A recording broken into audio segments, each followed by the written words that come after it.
या देवी सर्वभूतेषु विद्यारूपेण संस्थिता नमस्तस्यै नमस्तस्यै नमस्तस्यै नमो नमः। मेरे सीटेट के प्रिय अभ्यर्थियों, मैं आपके सामने रोहित इस जीवन ज्योति कोचिंग क्लासेस के माध्यम से हम आपके सामने प्रीवियस ईयर की परीक्षा के अनुरूप जो हमारा प्रीवियस ईयर की परीक्षाएं रहीं उनसे संबंधित क्वेश्चन पेपरों को हल कराऊंगा, जिसमें आपकी जो क्लास चल रही उमाकांत सर के माध्यम से हिंदी की क्लास चल रही है, उनकी सहभागिता के अंतर्गत हम इन सभी प्रश्नों को हल कराएंगे और आप लोग हमारे साथ बने रहें। इसको जय हिंद। मेरे सीटेट के प्रिय अभ्यर्थी, जैसा कि आप लोग जानते हैं कि सीटेट की परीक्षा 20 अगस्त को सुनिश्चित की गई है, जिसमें हमारे जीवन ज्योति कोचिंग क्लासेस के तरफ से सीटेट के सभी एग्जाम्स की तैयारियां करवाई जा रही हैं, जिसमें हिंदी का जो सिलेबस है वो पूरा उमाकांत सर के द्वारा उसका संचालन किया जा रहा है। आप लोग उमाकांत सर के द्वारा हिंदी व्याकरण, हिंदी की जितनी भी टॉपिक्स हैं जो सीटेट में पूछी जाती हैं, जितने प्रश्न पूछे जाते हैं, वह उनका सब कुछ सारा अध्ययन हमारे उमाकांत सर के माध्यम से आप लोग ले रहे हैं। जैसा कि आप जानते हैं कि उसके बाद दूसरा जो हमारा मैथ और रीजनिंग का चैप्टर है वो अमित सर के माध्यम से आप लोग ले रहे हैं, जिसमें वो अपने जितने भी सिलेबस आते हैं हिंदी और गणित और उसके अंतर्गत आते हैं, वो सब जितनी भी टॉपिक्स होती हैं उसका अध्ययन आप लोग अच्छे से कर रहे हैं, जिसका अध्ययन हमारे गुरु श्री अमित सर करवा रहे हैं। और इन्वायरमेंट और सीडीपी का जो भी चैप्टर है वो हमारे राकेश सर करवा रहे हैं। हम आपके समकक्ष हिंदी से रिलेटेड जो हमारे प्रीवियस ईयर पेपर रहे उसके क्वेश्चन को हम हल करवाएंगे और आप लोग देखिए साथ साथ हल कीजिए, कौन सा ऑप्शन सही है क्या गलत है उसका डिस्कस किया जाएगा। और ये प्रीवियस ईयर जो पेपर है ये आपके आने वाले सीटेट परीक्षा के लिए बहुत महत्वपूर्ण साबित होगा।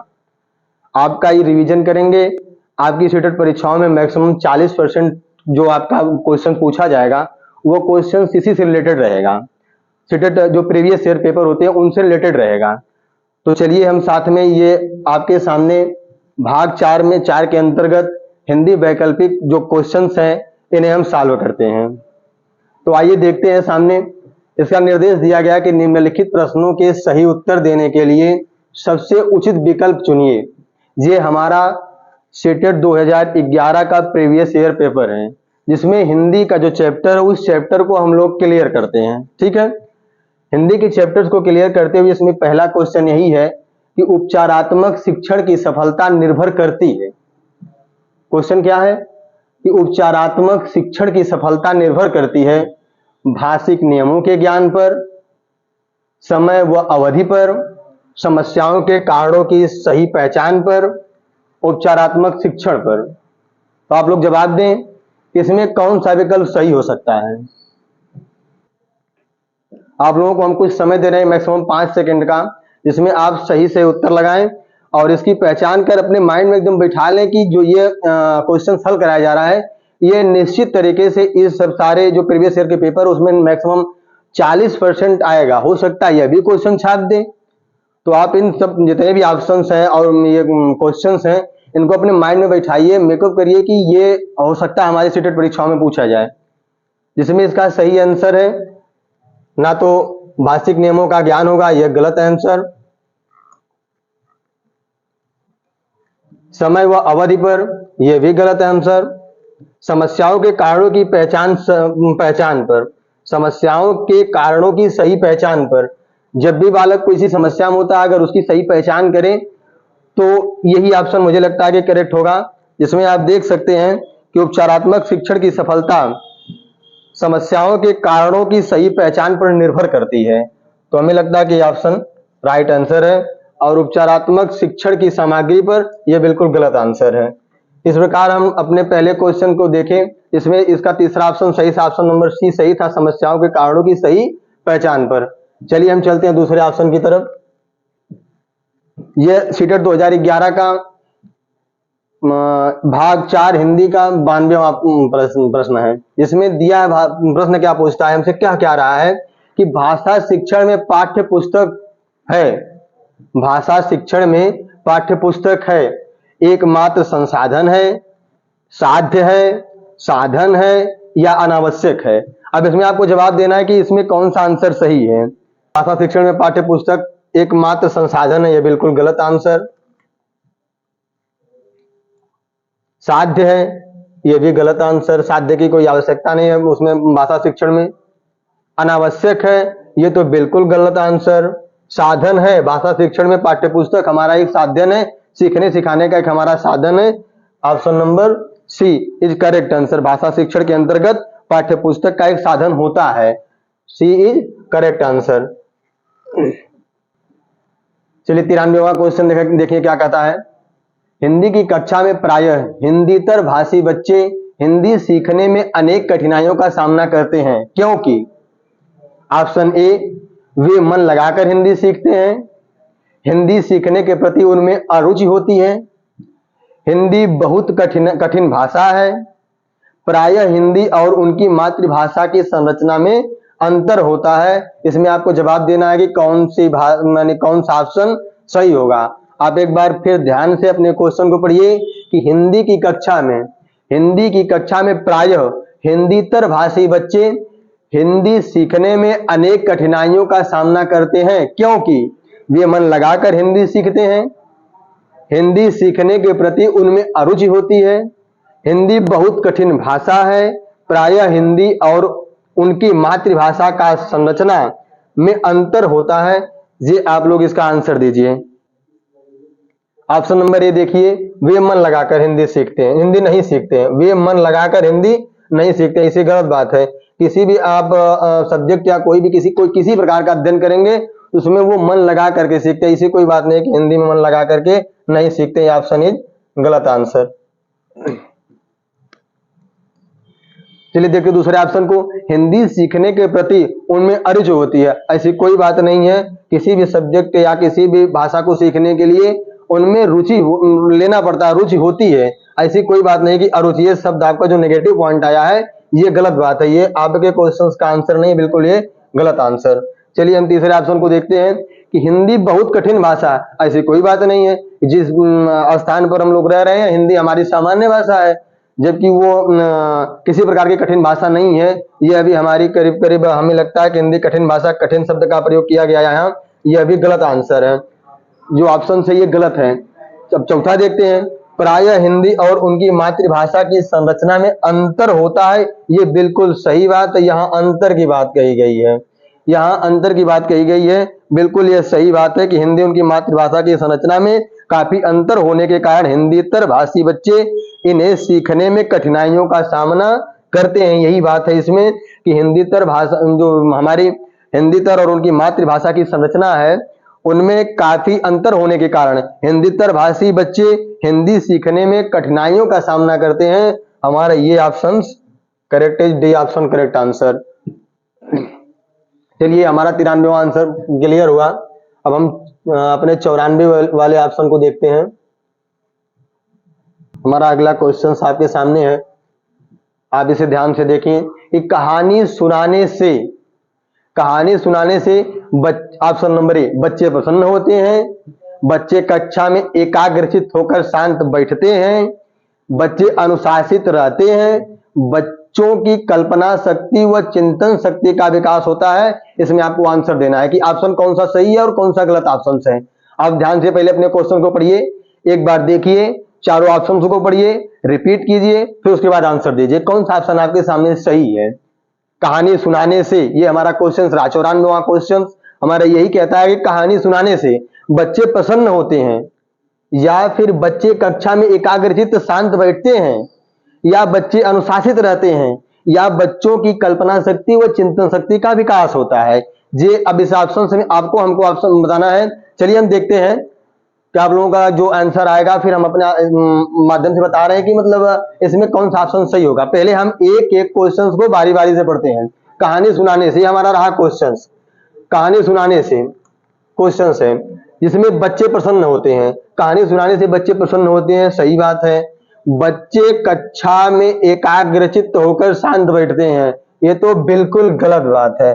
बच्चे कक्षा में शांत होकर के बैठवे नहीं करेंगे, उनकी आदत है बोलने हिलने चलने की। ऐसी कोई बात नहीं कि बच्चे शांत होकर के एकाग्रचित्त बैठे रहें, ऐसी कोई बात नहीं है। बच्चे अनुशासित रहते हैं, ऐसी कोई बात नहीं है। 1 से लेकर के 5 साल के बच्चे यानी 5 तक के कक्षाओं तक के बच्चे कभी अनुशासन का पालन नहीं करते, उनके अंदर वो शक्ति अनुशासित शक्ति नहीं रहती है। ये कभी अनुशासन रहित नहीं रहते, अनुशासन में वो निरा अनुशासन के रहते हैं, बिना अनुशासन के रहते हैं। ये हमारा दोनों ऑप्शन गलत हुआ। अब रही बात हमारे पहले और दूसरे डी वाले ऑप्शन का, ए वाले और डी वाले ऑप्शन बच्चे हैं। देखते हैं हम दूसरे में, बच्चों की कल्पना शक्ति व चिंतन शक्ति का विकास होता है, सही है। कहानी सुनाने से बच्चों की कल्पना शक्ति व चिंतन शक्ति का विकास होता है। जहां तक ये correct answer is D option he correct answer, ये वाला ऑप्शन गलत है। आपके सामने देखिए, ध्यान से फिर एक बार देख लीजिए। कहानी सुनाने से बच्चे प्रसन्न होते हैं, ये तो सही है, लेकिन साथ साथ उनके अंदर और कुछ भी बातें जो खास बात है, खास इसमें यही है कि बच्चों की कल्पना शक्ति, उनकी कल्पना करने की शक्ति। अगर आप कहानी सुना रहे हैं तो बच्चे उस पर तर्क करें, अपने मन से कल्पना करेंगे। एक राजा था, एक रानी थी, वो राजा क्या किया, रानी क्या की, उसके अंतर्विधि जो अंतर्गत जो संबंध है, उसके संबंधों को वो कल्पना करके सीखते हैं। वो कल्पना करना शुरू कर देंगे, उनकी चिंतन शक्तियों का जब वो कल्पना करेंगे तो उनकी चिंतन शक्तियों का विकास होगा। ये क्वेश्चन करने का यही अर्थ है कि कहानी सुनाने से बच्चों की कल्पना शक्ति व चिंतन शक्ति का विकास होता है, ये निश्चित ही संभव है। ये सही ऑप्शन आपका जो डी ऑप्शन ये बिल्कुल सही है, करेक्ट आंसर है डी ऑप्शन। आप लोग देखिए अपने 94वां क्वेश्चन के क्वेश्चंस को। चलिए हम इसको लेकर के आगे चलते हैं। आप अगला क्वेश्चन देखें।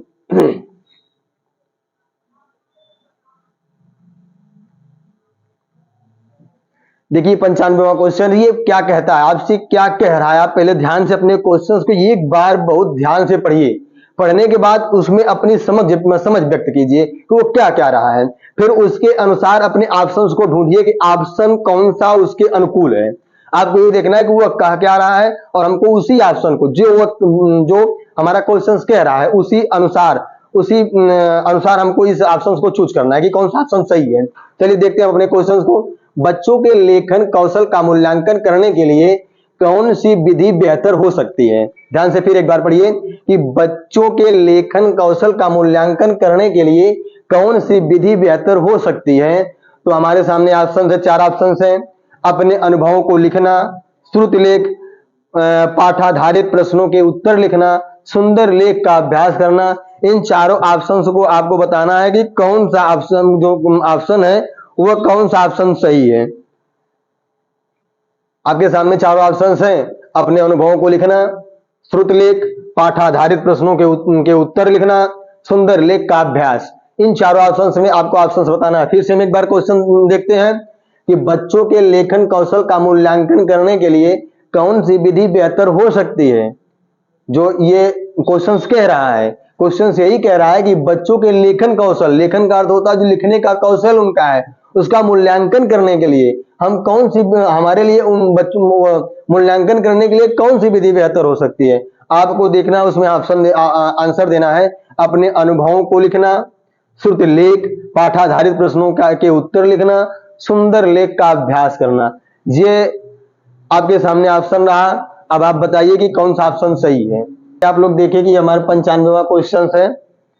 ये क्वेश्चन कहता क्या है, आप में कह क्या रहा है, आप इसको ध्यान से पढ़िए।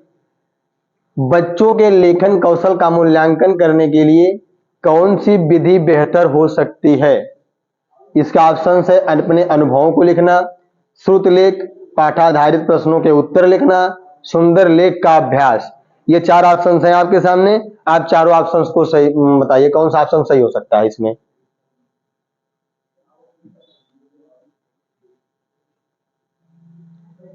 चलिए देखा जाए पहले ऑप्शन को। अपने अनुभवों को लिखना, श्रुत लेख, पाठाधारित प्रश्नों के उत्तर लिखना, सुंदर लेख का अभ्यास। ये आपके सामने चारों ऑप्शन हैं। तो देखा जाए इसमें अपने अनुभवों को लिखना, ये ऑप्शन आपका अपने अनुभवों को लिखना, ये तो कुछ सही लग रहा है। श्रुत लेख, ये बिल्कुल गलत है। पाठाधारित प्रश्नों के उत्तर लिखना, ये भी गलत। सुंदर लेख का अभ्यास, ये 3 ऑप्शन गलत है। आपके सामने अपने अनुभवों को लिखना, ये ऑप्शन बिल्कुल सही है। आप एक बार ध्यान से इस ऑप्शन को देखें और ये क्वेश्चन को पढ़े। क्वेश्चन कहता क्या है, उसके आधार पर अपने ऑप्शंस को देखें और देख करके जो सही है, ये सही टिक लगाएं। इस सही ऑप्शन का चुनाव किए, सही ऑप्शन को देखें। चलिए हम देखते हैं फिर अगला क्वेश्चन है कि बोलना कौशल में महत्वपूर्ण है। ऑप्शन नंबर 1, संदर्भ एवं स्थिति के अनुसार अपनी बात कह सकना, स्पष्ट एवं शुद्ध उच्चारण, आलंकारिक भाषा का प्रयोग, मधुर वाणी। इन चारों ऑप्शन में से कौन सा ऑप्शन सही है, आप लोग जवाब दें, उसके बाद हम बता रहे हैं।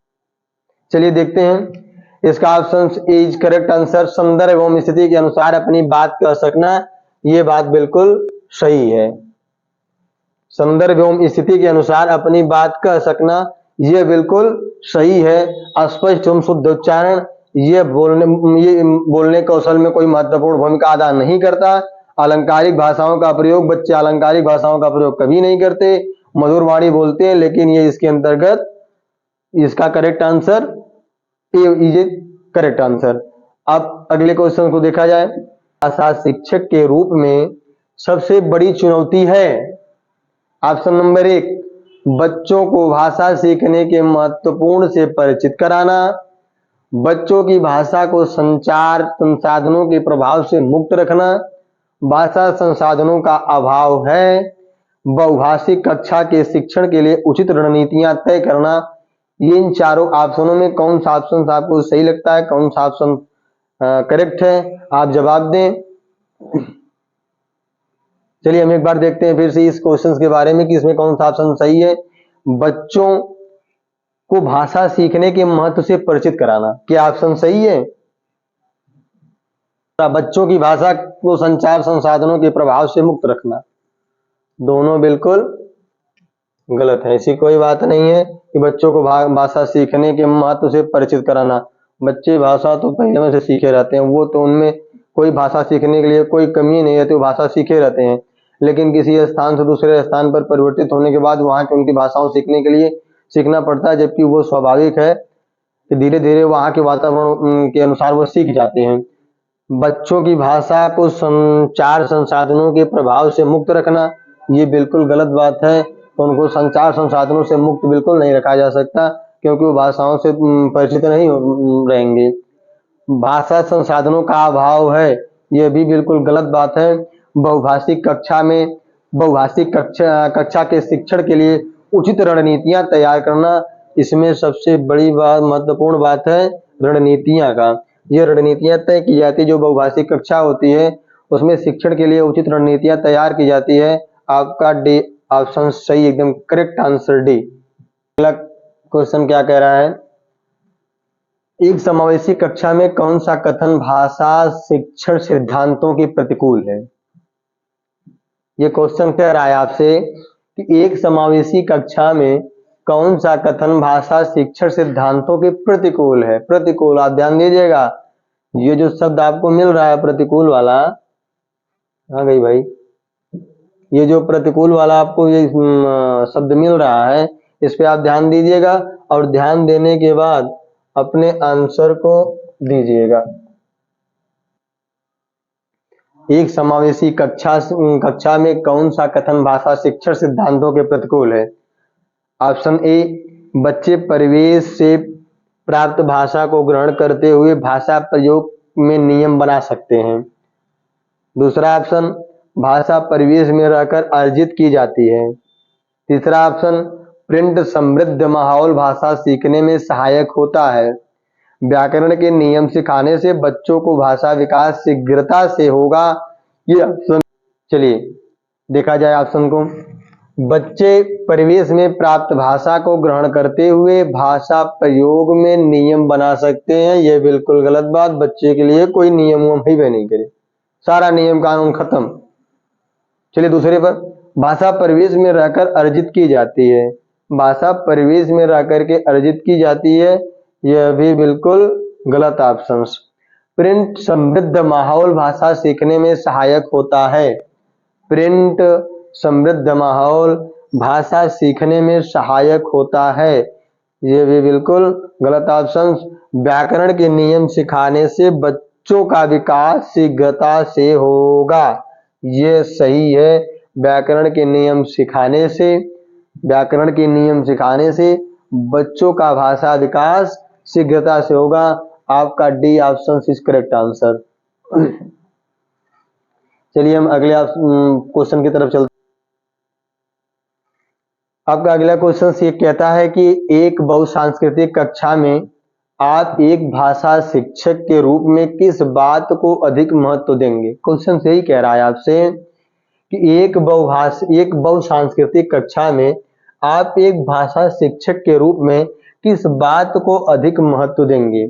ऑप्शन ए, पाठ्य पुस्तक के प्रत्येक पाठ को भली भांति समझना। ऑप्शन नंबर ए कह रहा है कि पाठ्य पुस्तक के प्रत्येक पाठ को भली भांति समझना। दूसरा ऑप्शन कह रहा है बच्चों को व्याकरण सिखाना। तीसरा ऑप्शन कह रहा है स्वयं शुद्ध भाषा प्रयोग। और तीसरा ऑप्शन कह रहा है कि बच्चों को भाषा प्रयोग के अधिक से अधिक अवसर देना। इसमें आपको कौन सा ऑप्शन सही लग रहा है? आप देखें इसमें कौन सा ऑप्शन सही है, उस ऑप्शन का जवाब दें। क्वेश्चन क्या रहा है आप एक बार फिर से देखें। एक बहुसांस्कृतिक कक्षा में आप एक भाषा शिक्षक के रूप में हैं। अगर आप एक बहुसांस्कृतिक कक्षा है उसमें आप एक भाषा शिक्षक के रूप में हैं, किस बात को अधिक महत्व देंगे आप? ये जो चारों ऑप्शंस है इस चारों ऑप्शंस में आप किस बात को अधिक महत्व देंगे? इसमें ऑप्शंस आपके सामने है। पाठ्य पुस्तक के प्रत्येक पाठ को भली भांति समझना।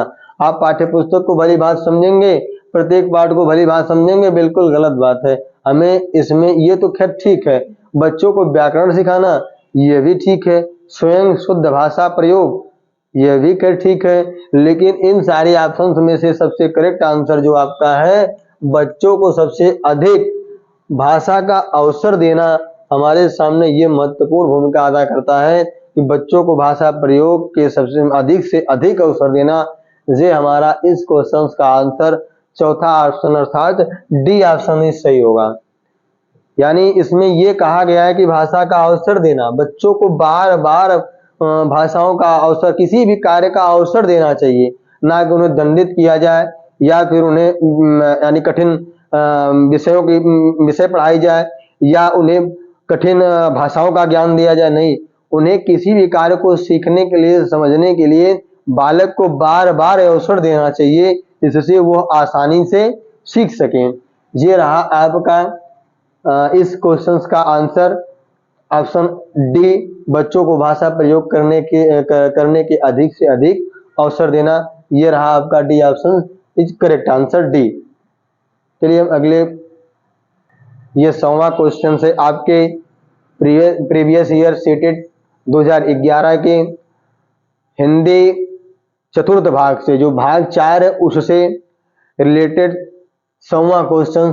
प्राथमिक स्तर पर कौन सा भाग शिक्षण का उद्देश्य नहीं है? आप एक बार बहुत विशेष ध्यान से इस क्वेश्चन को पढ़िएगा। और बहुत लड़के इस क्वेश्चन को गलत करके आए। हर एक परीक्षाओं में सबसे अधिक क्वेश्चन गलत हुआ है वो यही देखा गया है कि लोग ध्यान नहीं देते, जो अभ्यर्थी है वो ध्यान नहीं देते कि कहा क्या गया है। आप सबसे नेगेटिव पॉइंट पे जाइए। ये क्वेश्चन क्या रहा है आपके सामने, जो प्राथमिक स्तर पर कौन सा भाग शिक्षण का उद्देश्य नहीं है, आपको सबसे नेगेटिव पॉइंट पकड़ना है। यह नहीं आपके सामने दिखा, उसके बाद इसको एक हाथ में पकड़ लीजिए और आप अपने ऑप्शंस को पढ़िए ध्यान से कि स्पष्टतया एवं आत्मविश्वास के साथ अपनी बात कहना। स्पष्टतया एवं अपने आत्मविश्वास के साथ बात को कहना। दूसरा ऑप्शन वर्णमाला को क्रम से कंठस्थ करना। ये तो भैया कंठस्थ वाली बात आ गई, बिल्कुल गलत बात है। जहां कंठस्थ आ जाए, नेगेटिव बात आ जाए, उसमें आप नेगेटिव जो थिंकिंग कीवर्ड आते हैं उस पर ध्यान दीजिए। पॉजिटिव और नेगेटिव दो कीवर्ड हैं, उन कीवर्डों पे सबसे अधिक कमांड बनाइए और उसे रट डालिए एकदम से कि उस नेगेटिव पॉइंट को कि क्या क्या कह रहा है क्वेश्चन और कहाँ कहाँ नेगेटिव पॉइंट आ रही है, उस पर ध्यान दे दीजिएगा कि वो कौन से ऑप्शन को सही की बात कर रहा है। ध्वनि ध्वनि संकेत चिन्ह का संबंध बनाना, विभिन्न संदर्भों में भाषा का प्रभावी प्रयोग करना। आपसे हमने कहा था कि सबसे पहले आप ध्यान दीजिएगा नहीं वाले पॉइंट पे, और कभी भी बालक को पढ़ने के लिए किसी चीज को कंठस्थ करने के लिए नहीं कहा जाता, जबकि उन्हें तार्किक चिंतन की बात की जाती। उन्हें ऐसा अवसर दिया जाता है कि जब बालक किसी भी पाठ्य सामग्री को पढ़ते समय उस पर तर्क कर सके, उस पर अपनी समझ विकसित कर सके। वो कंठस्थ के माध्यम से कभी समझ विकसित नहीं कर सकता। उनको हमेशा अपनी समझ व्यक्त करने के लिए ये बात बिल्कुल गलत है। समझ विकसित करने के लिए उन्हें अपने पाठ्य सामग्री पर चिंतन करना होगा। उनको अपनी पाठ्य सामग्री पर चिंतन करने से उनकी समझ विकसित होती है। तो हमारा जो ए ऑप्शन था ये बिल्कुल गलत था, नेगेटिव पॉइंट है। ये ध्वनि संकेत चिन्हों का संबंध बनाना, यह भी बिल्कुल नेगेटिव पॉइंट है। इस ऑप्शन का सही ऑप्शन नहीं होगा। विभिन्न संदर्भों में भाषा का प्रभावी प्रयोग करना, यह भी सही नहीं, यह ऑप्शन सही है लेकिन ये नेगेटिव पूछा है। जबकि वर्णमाला को क्रम से कंठस्थ कराना यह बिल्कुल गलत बात है और नहीं शब्द, यह नेगेटिव पॉइंट है। कंठस्थ कराना नेगेटिव पॉइंट है, जबकि इस सौवें क्वेश्चन का answer B is correct answer. यह आपका सही जो ऑप्शन है वो ऑप्शन बी सही है। चलिए हम अगले क्वेश्चन की तरफ चलते हैं। आपके सामने अगला क्वेश्चन, आप एक बार फिर ध्यान से पढ़ें। ये क्वेश्चन क्या रहा है, आप एक बार पढ़ने के बाद उसको समझ विकसित कीजिए कि वो क्या रहा है, उसका भाव क्या है और वह किस भाव से आपसे उत्तर जानना चाहता है। सीटेट का अर्थ है कि अगर आप क्वेश्चंस के भाव को समझ गए तो आप निश्चितया उसका आंसर सटीक देंगे, और आप क्वेश्चंस का भाव नहीं समझे तो आपको क्वेश्चंस का आंसर देने में समस्या का सामना अवश्य करना पड़ेगा, यह निश्चित है। अगर आपने क्वेश्चंस के बारे में समझा, क्वेश्चन पढ़ा, आप क्वेश्चंस के बारे में जाना, क्वेश्चन क्या रहा, उसका पूछने का अर्थ क्या, वो पूछ क्या रहा है और हमसे क्या जानना चाहता है, उसकी इच्छा क्या है, वो क्या व्यक्त कर रहा है, उसके आधार पर अगर आपने क्वेश्चन आंसर का चुनाव किया तो आपका अपने समझ के आधार पर, और अपने समझ नहीं, समझ से ज्यादा आपको इस क्वेश्चन के आधार पर आपको जवाब देना होगा। ये क्वेश्चन क्या रहा है, जवाब क्या मांग रहा है, आप अगर क्वेश्चंस के आधार पर जवाब देंगे तो वो आपका करेक्ट आंसर होगा। चलिए हम देखते हैं इस क्वेश्चंस के बारे में क्या रहा है। गृह कार्य के बारे में कौन सा कथन उचित है। ऑप्शन आपके सामने है। गृह कार्य अभिभावकों को व्यस्त रखने का उत्तम साधन है। गृह कार्य का अर्थ समझते हैं आप लोग। ये जो गृह कार्य शब्द है, ये जो गृह कार्य है, जो बच्चों को HW दिया जाता है, होमवर्क, ये बच्चों को क्यों दिया जाता है, इसके बारे में आपने जाना कि बच्चों को जो गृह कार्य के बारे में कौन सा कथन उचित है। यही कह रहा है क्वेश्चन कि बच्चों के लिए, बच्चों को घर का जो कार्य होता है, घर का जो होमवर्क होता है, वो क्यों दिया जाता है, ये क्या यह उचित है, उसमें कौन सा कथन उचित है, आपसे यही जानना चाहता है जो क्वेश्चन कि गृह कार्य अभिभावकों को व्यस्त रखने का उत्तम साधन है। बिल्कुल गलत बात। इससे अभिभावक व्यस्त रहेंगे, उनको क्या मतलब, अभिभावक बच्चों को इससे व्यस्तता से अभिभावकों से कोई लेना देना नहीं है। बच्चों की क्षमताओं स्तर के अनुसार गृह कार्य दिया जाता है। ये बिल्कुल कहीं ना कहीं 100% हमें सही लग रहा है कि बच्चों की क्षमताओं स्तर के अनुसार गृह कार्य दिया जाना यह उचित है। ये नहीं कि बच्चे की क्षमता अभी कम है और बच्चे के ऊपर अधिक बोझ डाल दिया जाए, ये बिल्कुल गलत बात है। उसकी क्षमता के अनुसार उसे गृह कार्य दिया जाए, या कोई भी कार्य दिया जाए, पठन पाठन का कार्य हो या किसी भी तरीके का कार्य हो, घर का कार्य हो, गृहस्थी का कार्य हो, परिवार का कोई कार्य हो, तो उसे उसकी क्षमता के अनुसार दिया जाए, जहां तक उसकी क्षमता हो सके। ये नहीं कि उसके ऊपर बोझ डाल दिया जाए, ये बिल्कुल गलत बात है। बच्चे को एनसीएफ कहता है कि बच्चों को बोझ मुक्त शिक्षा का प्रावधान था, और यही सेम कंडीशंस यहाँ लागू होता है कि बच्चों को गृह कार्य देने के समय उनको बोझ मुक्त शिक्षा दी जाए, अर्थात उनके अनुसार, उनके स्तर के अनुसार उन्हें गृह कार्य दिया जाना। ये बिल्कुल आपका राइट आंसर है। चलिए देख लेते हैं हम तीसरे ऑप्शन को। गृह कार्य कक्षा में किए गए कार्य का अभ्यास मात्र है, यह अभ्यास की बात कर रहा है, यह बिल्कुल गलत आंसर है। गृह कार्य देना अति आवश्यक है, गृह कार्य देना कोई अति आवश्यक नहीं है। यह भी बिल्कुल गलत बात है। आपका B is correct answer is जबकि क्वेश्चन कह रहा है कि देखिए ध्यान से कि गृह कार्य बच्चों की क्षमताओं स्तर के अनुसार ही दिया जाना चाहिए उचित, अन्यथा बच्चों की क्षमताओं का दबाव के कारण प्रभावित होती है। ये बिल्कुल यही साफ साफ कह रहा है। ये क्वेश्चन जो आपके सामने है ये बिल्कुल साफ कह रहा है कि जो बच्चों के क्षमताओं स्तर के अनुसार गृह कार्य दिया जाना, ये बिल्कुल करेक्ट आंसर है। ये अगला क्वेश्चन आपके सामने, भाषा के अभिव्यक्तात्मक कौशल है। ये क्वेश्चन आपसे कह रहा है कि भाषा के अभिव्यक्तात्मक कौशल है। ये आपके सामने 4 ऑप्शन हैं। चारों ऑप्शनों में कौन सा ऑप्शन सही है जो आपको देना। अभिव्यक्तात्मक कौशल 4 कौशल होते हैं। सुबह पर सुनना, बोलना, पढ़ना और लिखना, ये भाषा के 4 कौशल हैं। और भाषा के 4 कौशलों में अभिव्यक्तात्मक कौशल कौन, जो अभिव्यक्त किया जाए, इसमें कौन सा ऑप्शन सही है। सुनना बोलना, बोलना लिखना, पढ़ना लिखना, सुनना लिखना, सुनना पढ़ना, इसमें से कौन सा ऑप्शन सही है। भाषा के अभिव्यक्तात्मक कौशल हैं नंबर 1 सुनना बोलना, बोलना लिखना, नंबर सी पढ़ना लिखना, सुनना पढ़ना। चलिए हम देखते हैं सुनना बोलना यह अभिव्यक्तात्मक कौशल बिल्कुल नहीं। बोलना लिखना, बोलना और लिखना ये दोनों अभिव्यक्तात्मक कौशल हैं, ये सही। पढ़ना लिखना यह भी बिल्कुल गलत, सुनना और पढ़ना यह भी बिल्कुल गलत। ऑप्शन आपके सामने तीसरा option number B is correct answer. भाषा के अभिव्यक्तात्मक कौशल हैं बोलना और लिखना, ये आपके सामने ऑप्शन बी बिल्कुल करेक्ट आंसर है। आप ध्यान से इसके बारे में देखें और इसको पहले सबसे पहले तो आपके साथ आपके क्वेश्चंस के बारे में समझे कि क्वेश्चन कह क्या रहा है, आपसे पूछ क्या रहा है, जानना क्या चाहता है। आप क्वेश्चंस को एक बार पढ़िए, पढ़ने के बाद उसके आधार पर आंसर दीजिए। अव्यक्तात्मक इसमें पूछा कि अव्यक्तात्मक क्या है।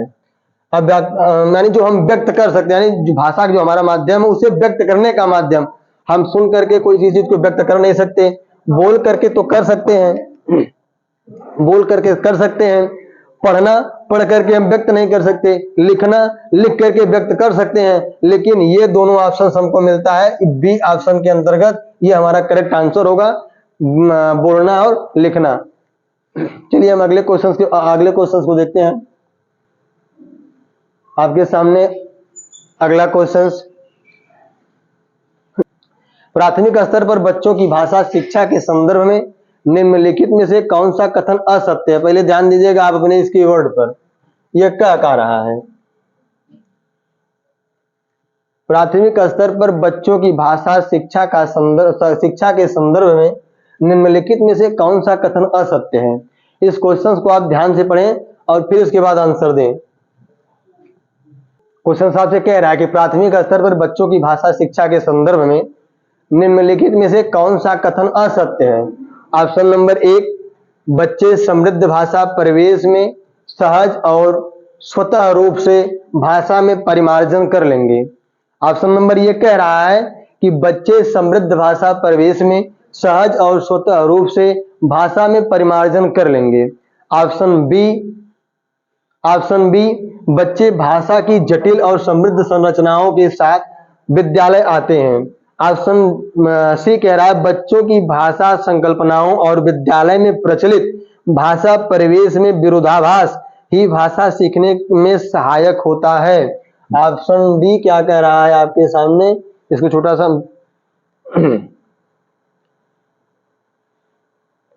ऑप्शन डी कह रहा है कि सुधार के नाम पर की जाने वाली टिप्पणियां व निरर्थक अभ्यास से बच्चों में अरुचि उत्पन्न हो सकती है। ये 4 ऑप्शन आपके सामने है, इन चारों ऑप्शन का चुनाव करना है। सबसे पहले आपको इस क्वेश्चन को बहुत ध्यान पूर्वक पढ़ना है और ये कह क्या रहा है, इसमें पूछ क्या रहा है, किस आधार पर पूछ रहा है, किस भाव से क्वेश्चन क्या जानना चाहता है। आप उस क्वेश्चन को पढ़िए और वह जानना क्या चाहता है उसके बारे में जानिए।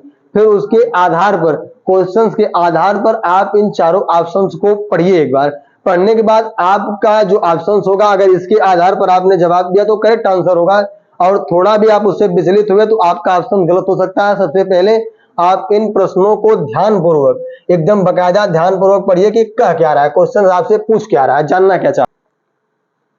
चलिए एक बार हम फिर से क्वेश्चंस को पढ़ते हैं, ध्यान दीजिएगा आप लोग भी।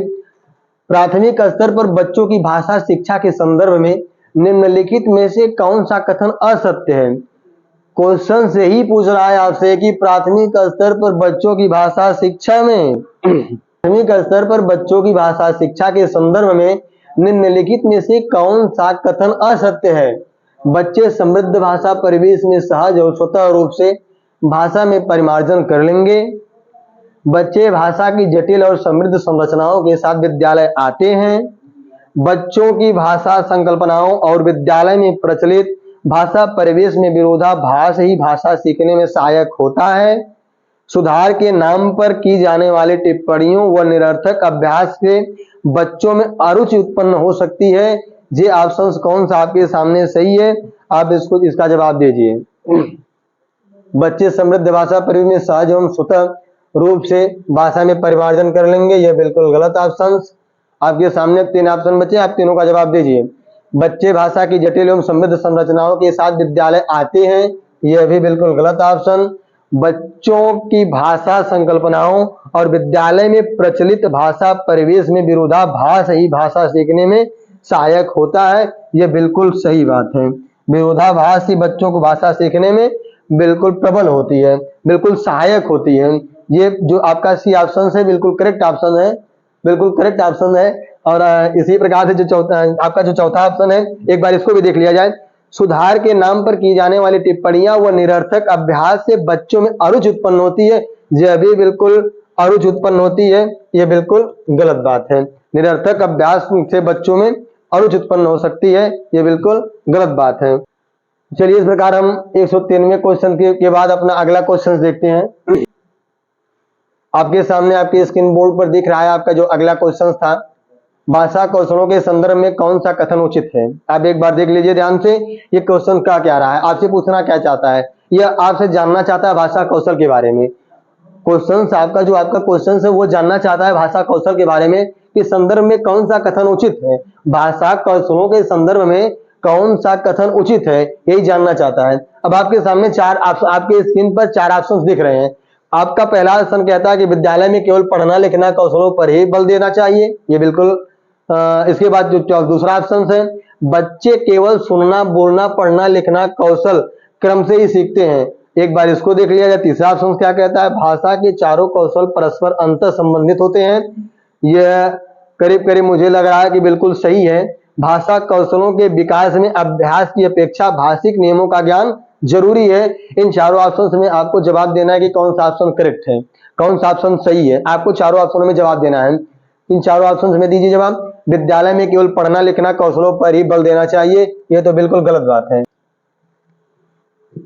दूसरा ऑप्शन, बच्चे केवल सुनना, यहाँ केवल की बात आई, यह बिल्कुल आपका कीवर्ड है, बिल्कुल गलत बात है। जहां केवल शब्द आए, हमने आपसे कहा था कि पॉजिटिव और नेगेटिव कीवर्ड है, उन कीवर्डों को अगर आप एक बार ध्यान से देखेंगे तो आपको समझ में आ जाएगा। कुछ क्वेश्चंस तो आप हिंदी का अधिकतर कीवर्ड से हल कर ले जाएंगे। जो आपका कीवर्ड टैग वर्ड है, उस टैग वर्ड को आप ध्यान में रख लीजिए। कुछ टैग वर्ड आप हल, उसके आधार पर आपका क्वेश्चंस ऑटोमेटिक आपको देखते ही आप हल कर देंगे। जैसे इसमें आया था विद्यालय में केवल, आपका केवल शब्द आया, बिल्कुल गलत। आपका कीवर्ड है इसमें बच्चे केवल, यह भी गलत। भाषा के चारों कौशल परस्पर अंतर संबंधित होते हैं, बिल्कुल सही बात है। सुबोपल हमने आपको बताया था कि सुबोपल ये भाषा के 4 कौशल हैं, सुनना बोलना पढ़ना और लिखना, ये चारों भाषा आपस में अंतर संबंधित है, यह बिल्कुल सही है। भाषा कौशलों के विकास में अभ्यास की अपेक्षा की बात की जा रही है, इसमें अपेक्षा की बात की जा रही है, यह बिल्कुल गलत बात है। जहां अपेक्षा की बात की जाए वह बिल्कुल गलत है, ऐसी कोई बात नहीं, किसी से अपेक्षा नहीं की जाती। इसमें आपका जो सी ऑप्शन है बिल्कुल करेक्ट ऑप्शन है। आपका जो आंसर सही है वो सी वाला ऑप्शन सही है। आप लोगों ने देखा कि भाषा कौशल के संदर्भ में कौन सा कथन सही है। आपको 4 कौशल दिए गए, सुबोपल की हमारे को ट्रिक थी, सुबोपल के अनुसार सुनना बोलना पढ़ना और लिखना ये क्रमवार है। भाषा कौशल के 4 परस्पर अंतर संबंधित है। इसमें सुनना बोलना पढ़ना और लिखना ये चारों कौशल आते हैं, जिसमें यह कौशलों के संदर्भ में सब चारों आपस में संबंधित होते हैं। इसका आंसर जो सी ऑप्शन था ये बिल्कुल करेक्ट आंसर था। चलिए हम अगले क्वेश्चन की तरफ चलते हैं। अगला क्वेश्चन देखते हैं क्या कहता है। आपका जो स्टेटेड प्रीवियस ईयर 2011 का जो अंशालो पेपर है, उसमें का जो भाग 4 भाग 4 का 105वां क्वेश्चन है, हिंदी का जो 105वां क्वेश्चन है, ये क्या कह रहा है? आप ध्यान से देखिए कि भाषा जो हिंदी का वो क्वेश्चन है अगला वाला, ये क्या रहा है, आपसे पूछना क्या चाहता है, जानना क्या चाहता है। हमने बार बार आपसे एक बात कह रहे हैं कि वो जानना क्या चाहता है। आप अगर अपने विवेक के अनुसार अगर उत्तर दिए तो कहीं ना कहीं 70% गलत हो सकता है, लेकिन अगर आप क्वेश्चंस के आधार पर इन ऑप्शनों का चुनाव किया तो वो 95% सही हो सकता है, सही साबित हो सकता है। आप ध्यान से पहले क्वेश्चंस को पढ़िए, क्वेश्चंस के आधार पर जो क्वेश्चन कह रहा है उसके आधार पर उसका आंसर दीजिए, ना कि अपने विवेकानुसार उसका आंसर देंगे तो बिल्कुल कहीं ना कहीं 70% वो गलत साबित हो सकता है, लेकिन क्वेश्चंस के आधार पर अगर आपने जवाब दिया तो वो कहीं ना कहीं 95% वो सही साबित हो सकता है। तो आप इस क्वेश्चन को एक बार पढ़िए ध्यान से, क्वेश्चन क्या रहा है, उस जानने की इच्छा क्या है उसकी, वो पूछना क्या चाहता है, जानना क्या चाहता है आपसे। क्वेश्चन यही कह रहा है कि पाठ में दिए गए चित्रों का वाक्य उद्देश्य होता है, जो पाठ है, पाठ में दिए गए चित्रों का उद्देश्य क्या उद्देश्य होता है। चित्रों से पाठ्य पुस्तक आकर्षित बनती है। जो आपकी पाठ्य पुस्तक होती है उसमें जो चित्र दिए जाते हैं वो क्यों दिए जाते हैं, कि कारण क्या होता है उसमें, किस आधार पर दिए जाते हैं, कि क्या बच्चों के चित्र पाठ पुस्तक, बच्चों के लिए चित्रों में जो पाठ्य पुस्तक में चित्र दिए जाते हैं क्या वो बच्चों के लिए आकर्षक होती है। चित्र पाठ की शोभा बढ़ाते हैं, जो चित्र दिए जाते हैं वो जो पाठ होता है, जो हमारी पुस्तक होती है उसकी शोभा बढ़ाते हैं। पाठ्य पुस्तक में चित्र देने का प्रचलन है, या मतलब ये पुरानी परंपराएं हैं कि वो चित्र देने का प्रचलन चला आ रहा है, हम चित्र देंगे, ऐसी बात है। या फिर चित्र अमूर्त संकल्पनाओं को समझने में सहायता करते हैं। ये ऑप्शन सही है, आपको ये ऑप्शन जवाब देना है कि इसमें से कौन सा ऑप्शन सही है। क्या चित्रों से पाठ्य पुस्तक आकर्षक बनती है, यह सही बात है। या फिर चित्र पाठ की शोभा बढ़ाते हैं, जैसे किसी भी अगर हमारी पुस्तक है, किताब है, उसमें चित्र दे दिया गया तो वह बालकों के लिए वो शोभनीय है, बालक उससे आकर्षित होते हैं, जिसमें इसमें कहा ये पाठ्य पुस्तक में चित्र देने का प्रचलन है। तीसरा जो आपका तीसरा ऑप्शन है वो यही कह रहा है कि पाठ्य पुस्तक में चित्र देने का प्रचलन, ऐसी कोई परंपरा नहीं, ऐसी कोई बात नहीं कि जिसमें पाठ्य पुस्तक का प्रचलन हो, देने का कोई प्रचलन नहीं है। लेकिन चौथा ऑप्शन आपके सामने क्या कह रहा है, आप ध्यान से समझिए। इस पाठ में दिए गए चित्रों का उद्देश्य क्या होता है, ये क्वेश्चन रहा आपके सामने। आंसर, चित्र अमूर्त संकल्पनाओं को समझने में सहायता करते हैं। यह बिल्कुल सही ऑप्शन है कि अमूर्त संकल्पनाओं को समझने की बात कर रहा है, समझने में सहायता करते हैं, यह बिल्कुल सही बात है। आपके सामने ये पांचवा ऑप्शन बिल्कुल सही ऑप्शन है कि बच्चे अमूर्त संकल्पनाओं को समझने में सहायता करते हैं। चित्र जो चित्र दिए जाते हैं पाठ्य पुस्तक में, बच्चे जब पढ़ते हैं तो वह उनकी जो अमूर्त चिंतन शक्ति होती है, उसमें जो उनकी संकल्पनाएं होती हैं उसको समझने में सहायता करती हैं। उसको वह आसानी से किसी भी टॉपिक को पढ़ें, अगर चित्र दिया है तो उसको मतलब देख करके वह मतलब जल्दी से सीख सकते हैं, और उसमें वो सीखने में सहायता प्रदान करते हैं। जो चित्र होते हैं वो सहायता प्रदान करते हैं। तो ये हमारा जो क्वेश्चन रहा 105 वाला, इसका डी इज करेक्ट आंसर, आपका डी ऑप्शन सही होगा। ये बात आपको समझ में आई कि ऑप्शन जो आपके सामने जो क्वेश्चन दिख रहा है, इसका option D option is correct answer. चलिए हम अगले